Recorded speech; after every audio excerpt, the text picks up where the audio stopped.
Anyone who looks at the world before the mission of Prophet Muhammad ﷺ can see how great the crisis of faith was. Paganism had become the official religion, and polytheism had spread across all civilizations.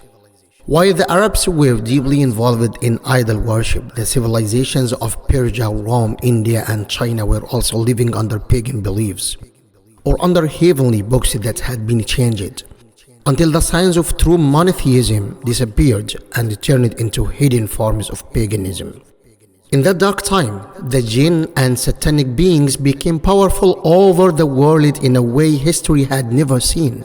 Their evil went beyond the earth and reached toward the heavens.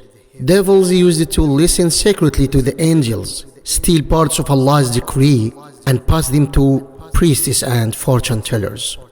They mixed one truth with many lies and created a religion of fear and priesthood that controlled people's mind. Here a major question appears. Where did the revelations of the earlier prophets go? Revelation that guided 124,000 prophets and more than 300 messengers, as mentioned in the hadith of Abu Dharr radiyallahu anhu. How did the religion of monotheism disappear from the earth until it became strange and unknown?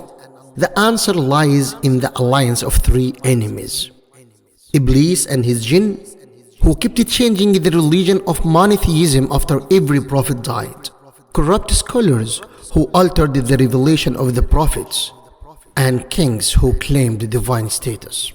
Satan led nations step by step to break the bonds of monotheism, using intermediary worship as a way to destroy true faith. Guidance became trapped in people's hearts, while ugly pagan practices and satanic whispers took its place. At that time, the connection between heaven and earth was almost cut, and Satan controlled the choices of humanity. The Prophet ﷺ described this situation clearly in the hadith narrated by Muslim. Allah looked at the people of earth and hated them, Arabs and non-Arabs alike, except for a few remnants among the people of the book.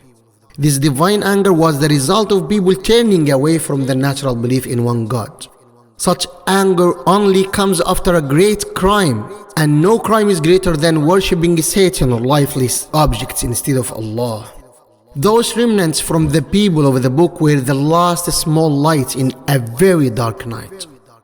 Yet they were unable to stand against the strong wave of paganism driven by Iblis and his forces through magic, priesthood, and turning people away from guidance and monotheism.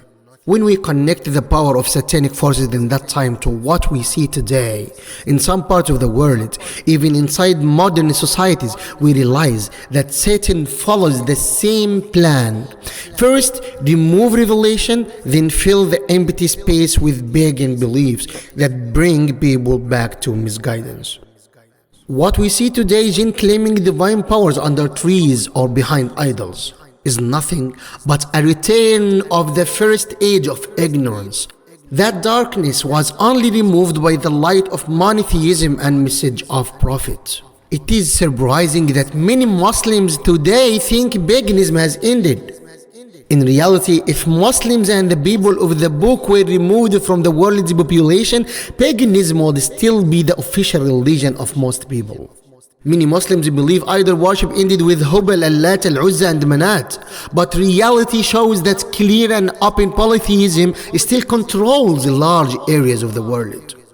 Idol worship, obeying jinn, and offering sacrifices are not all the traditions of the past.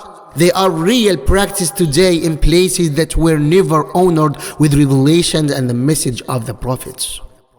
Because of the light Allah subhanahu wa ta'ala gave to the Muslim nation, the world was saved from complete divine anger. Without Islam, Satan would have ruled every soul. This places a great responsibility on the people of monotheism to break the pagan control over these nations, whether it appears under the name of heritage, culture, national religions, or modern progress.